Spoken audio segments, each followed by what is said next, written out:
This is Daniel Guajardo on another episode of The Breakdown, episode 5, and my guest today is Jon Fitch. How are you doing, Jon Fitch? I'm doing good, man. Just relaxing. I want to start off by asking you, it's been over a week now with your fight with Rory Macdonald. How are you feeling as far as the fight? I feel really good. Fully recovered. I'm a little swollen from eating too much, but other than that, I'm pretty healthy. I have some stitches that I have coming out tomorrow, but I feel good. In an interview after your fight, you mentioned that you're having some issues with your arm. Can you tell us more about that? No, well, I've had issues with my neck for a while. So that's just been adding to some of the discomfort with training over the years. So, I also have some issues with my elbow. I'm not sure what it is. I'm gonna try to get some pictures of that. I might have some scar tissue in the elbow that keep me from having full range of motion with it. Now, I remember after your fight with Jake Shields, you mentioned you had some issues. Is that still some of the lingering things you're talking about? With the neck, yeah, I mean, it's been an issue, it's like 2011 it started bothering me, I think. So, it's just gradually gotten worse and kind of stayed the same. It's probably not going to get better, but it makes training camp difficult because it's a lot of wear and tear, over a long period of time. Yeah, I agree. How many times have you watched your fight with Rory Macdonald? I've watched it back a couple times. And you, as from watching anything on there, do you still feel that you won that fight? Yeah, I'm still convinced I won rounds 1, 3, 4, and 5. I won 4 to 5 rounds. I'm comfortable with the fact that I think I won that fight.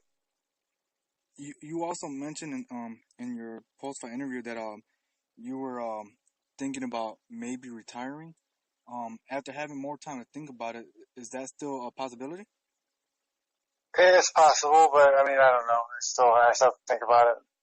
My body feels pretty good right now, so I might just keep taking it one fight at a time and see how it goes. Not sure yet. In the fight, Rory Macdonald said that he was having a lot of thoughts and that he was speaking to God and also having issues about saying that he didn't want to hurt his opponent. Did you sense any of that during the fight with him? No, I just had that effect on people. Also, were you surprised that in the beginning of the fight that he just like rushed you and came straight forward? No. I've seen other people take more direct approaches in the past and kind of prefer that as opposed to having to chase people down. So, I think I was able to turn the pressure around and take him down right away and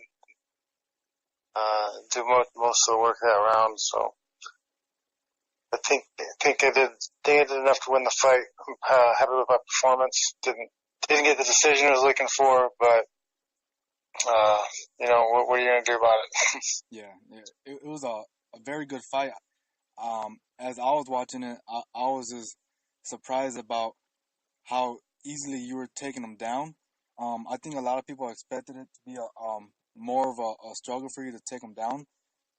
It was pretty good to see also that you got him kind of into your own game, because even when he was getting out of some of the takedowns, he still like stayed right there, and I think it was better for you as far as keeping him in your range. Do you agree with that? I think I executed well. I kept the pressure on him.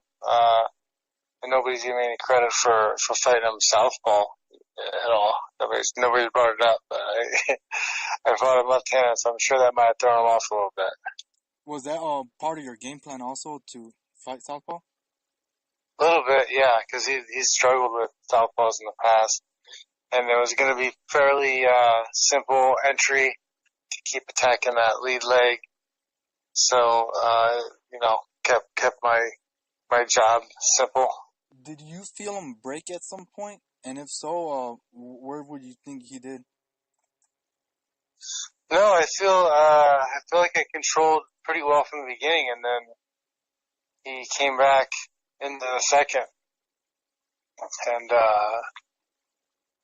he almost took momentum, but I took it back beginning of the third and maintained throughout the fight. I think he made his comeback in that second, but that was like his little burst, and that was it. I don't think he necessarily broke. I think I overwhelmed him. Now, the tournament ends in September. Do you feel that you should get a rematch as soon as the tournament ends, or would you like to stay busy? I know you like to stay busy. Um, do you have any idea of how that might go, or how would you like to have it? I don't know. I mean, it would be interesting. I haven't spoken with anybody about that yet, but title shots are always title shots, so we'll see. You've been in the game for a long time, and I just want to know how did you get involved into the mixed martial arts? Well, I wrestled, and then when I went to Purdue University, one of my assistant coaches, Tom Erickson, was currently fighting. He had fought in Brazil, and then he started fighting for Pride in Japan.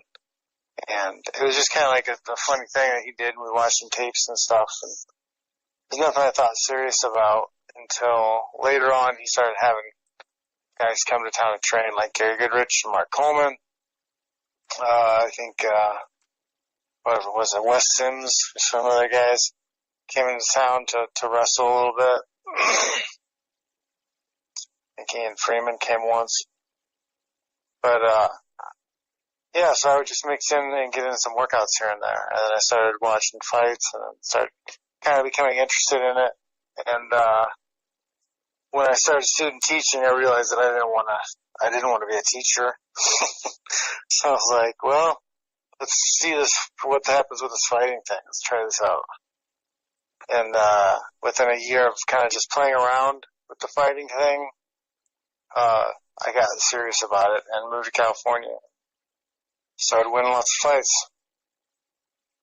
Now, in your training camp, who were you training with, and was there any good advice you got that you seen work during the fight? I trained with Adam Piccolotti, who fought Benson Henderson. I think he kind of got robbed on the decision too. Thought he did enough to win round 1 and 3. But I'm trying with him, Diego Huzag fought. He lost. Got TKO'd, I think, 3rd round. I don't know. He's kind of gassed out, I guess. He usually doesn't gas out in training, though. Who else was there? Tom De Leon, who fought that night also. We had a number of guys who fought on the same night. But we had a lot of guys, AKA, a lot of guys to train with. We got full room of guys pretty much every day. So I was very prepared for the fight. Now, you have one of the best resumes in all of MMA, and you've been fighting for so long. And after this draw, what do you see keeps you motivated as far as keep going? Is it the fact that you feel like you won, and a lot of people feel like you won, and with someone that is considered one of the best welterweights out right now? Is that what motivates you? I don't know. I mean, honestly, right now, money. Money, pay me. I gotta get paid. I've done so much of the sport. I've achieved so much. I feel like I won this fight. Everything else is just kind of an ornament. I need to feed my kids. They need new shoes. I don't know, man. But yeah, I'm happy with my performance. I'm happy with my career. So, yeah. what would you say is your favorite fight or your favorite opponent that you ever had throughout your whole career? Um, yeah, I don't know. I saw the Eric Silva fight was a fun event. Just to go down to Rio and fight down there, and pull feet off where I had the crowd cheering for me by the end of the fight. And that's the fight I believe you won Fight of the Night, right? Yeah, Yeah, that was a great fight. I like that one also. And yeah, I it was think fun. that was Yeah. that was part of the Eric Silva hype train, and I think you get a lot of credit for derailing it. Some will say. Yeah, I've heard that. And also, did you have any kind of inspiration or someone you looked up to as when you were coming up in MMA, as like a fighter that you were like just looking up to as you were coming up? I mean, I just wanted to do what these other guys were doing. I thought it was just fascinating that these guys were making a living off of this type of a life. And, I don't know, I wanted to be a part of it. And I don't know, I kind of got into the fun of it before I started to realize the martial arts aspects of it and really started respecting the sport. So, I think I'm just lucky to have been in the right place at the right time to put myself into it. Now, going back to when you first started, would you ever expect yourself to be this far in the game and be one of the guys still main eventing events and fighting for the title? I mean, I had big aspirations getting into it, but I had no idea that the sport would grow this big. I think it's even outgrown expectations for me. But I always thought the sport would be big, and I always knew I was gonna do my best to be a prominent person in that field. So, I've made a lot of sacrifices to do the work to be able to be here, and I'm glad I've done it. And for those that don't know, you got a vlog series going on. Can you tell us a bit about that? Oh yeah, I do like live streams on my YouTube channel, official Jon Fitch. I call it the Shake Break, and I do it mornings, most weekdays, and I'll be on there for like an hour talking to people. I'll talk about topics we talk about. Sometimes we'll preview fights or talk about fights that just happened. Yeah, I've been doing it for a little over a year now. It's growing, and I've also got a podcast that I've got Fitch and Tinkle Smash Everything that we've been working on. We're putting that up, making it available here too. And you mentioned fight predictions. We got welterweight Grand Prix semifinals coming up this weekend. It's Michael Venom Page versus Douglas Lima. How do you see that fight going, and who do you think wins? I think Lima beats him. I think Lima's able to get inside. I think Lima will grapple him a little bit. Yeah, I think Lima will show himself a little bit more of a mixed martial artist and win the fight. Make sure he gets into the finals for the $1 million. And we also got a champion versus championship fight. Patricio Pitbull versus Michael Chandler. Do you have any predictions on that fight? No, man, it's gonna be a really good fight. I think. They'll both have really explosive power. I don't know what's gonna happen. All right. Well, I want to thank you very much for giving me this interview, and I want to say I wish you the best luck, and I hope Bellator does the right thing and gets you the next title shot, however they want to do it. Maybe when the tournament ends, and I can't wait to see that happen if they do it. Cool, man. Hopefully. All right. Have a good day. Hey man, later. All right, bye.